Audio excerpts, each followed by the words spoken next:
Yes. Starting.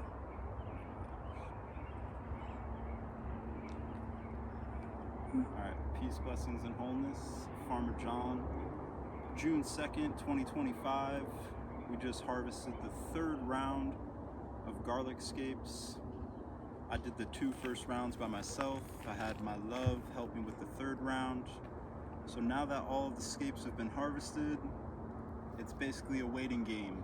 So through learning through the community, I've heard people say it's around 4th of July that they harvest garlic in Nevada, or at least Reno. Where I come from, in Vermont, we harvest about the 3rd week of July, so that's a learning curve right there. But I will say this has been like the quickest garlic season so far. It was up in March. We're harvesting scapes the past week or two, and now in 4 weeks it's going to be ready to harvest. We pulled a little sampler bulb actually, just to see. It was one of the garlics out in the pathways. So this is what it looks like right now. It's forming the cloves, and so 1, 2, 3, 4, 5 cloves in this garlic. And so now that all of the scapes have been harvested, all the energy will be able to go into the bulb to let it size up. And watering now is also going to be a big factor. So this was the last harvest of scapes. I didn't get a chance to post the second harvest, but I'll try to do that with that one.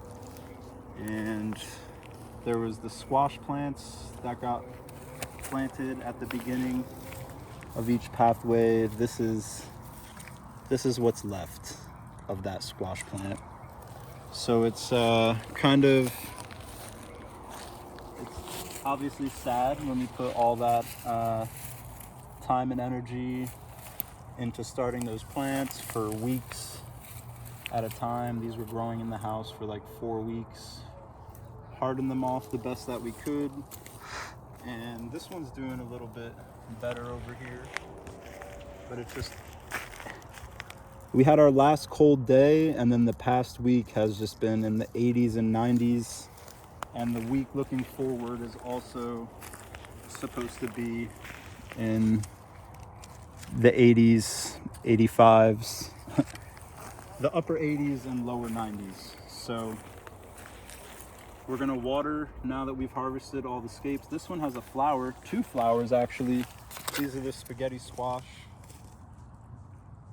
And then we come down here, we've got some weed pressure, but not a lot. I don't even know what these ones are off the top. I'll have to use picture this, but not too much weed pressure. There's a little bit of bindweed in here wrapping around the garlics, also known as morning glory. But I might just let the weeds grow a little bit because they do offer some shade. And it's a beautiful ground cover, really. And then once we harvest all the garlics, we're gonna chop these stalks off. Most people, or the proper process for harvesting garlic is to harvest it, hang it, and let it dry for 3 weeks. But when you have a limited amount of space, I've learned this process from the man who I've actually got this garlic from, Sean from Edible Acres. So they have like a small house, a garage is where they do a lot of their nursery work. So you chop the stalk off of the garlic right as you harvest it. So we'll chop this off after we pull the garlic out of the ground, and we'll lay all these stalks on top of the bed as a mulch. So at that point, we'll come through, we'll harvest all the garlic, we'll do a nice weeding, and then we'll lay all the stalks on for a mulch, maybe even put a layer of wood chips on top of that. Artichoke is hanging in there. I'm expecting it to do better back in the fall. Celery is trying to hang on. Potatoes are looking beautiful. That's another thing to talk about, is that even though all these plants aren't doing so well, that was just kind of like a first round experiment, get a little impatient, try to get some plants out right as the cold goes away, and that didn't work out too well. But all this garlic didn't work out too well yet, it seems.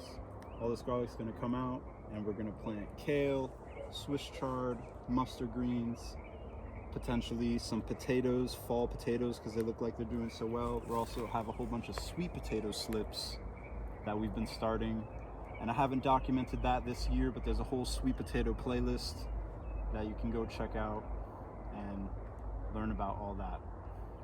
More on that another time. But there's also this Swiss chard that is doing fairly well. It's trying to hang on, this dwarf curly kale. And then if you go all the way in here to this mess, the best plants, the plants that are doing the best out of those transplants are the cantaloupe.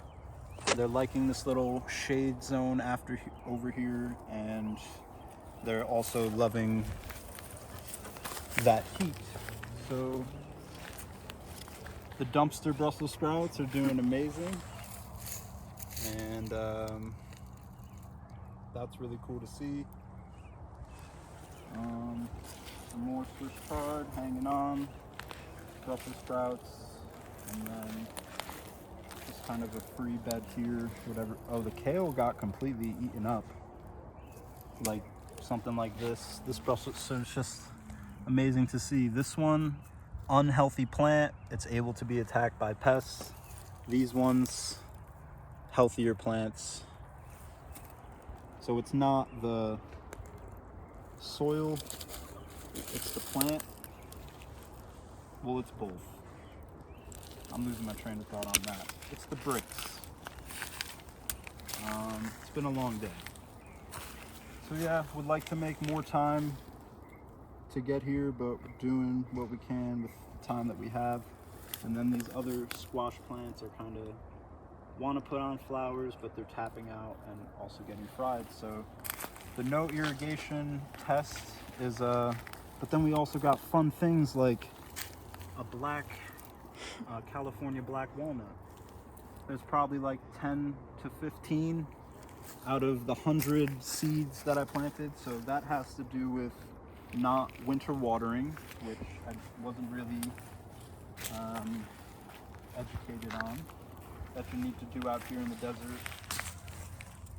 And me just wanting to test the no irrigation and watering with a hose. I'm almost meeting my match, but I'm not giving up. So we will make this garlic drought resistant, drought tolerant. It already kind of is. It would prefer wetter soils, wet feet. Yeah, so I think that's it.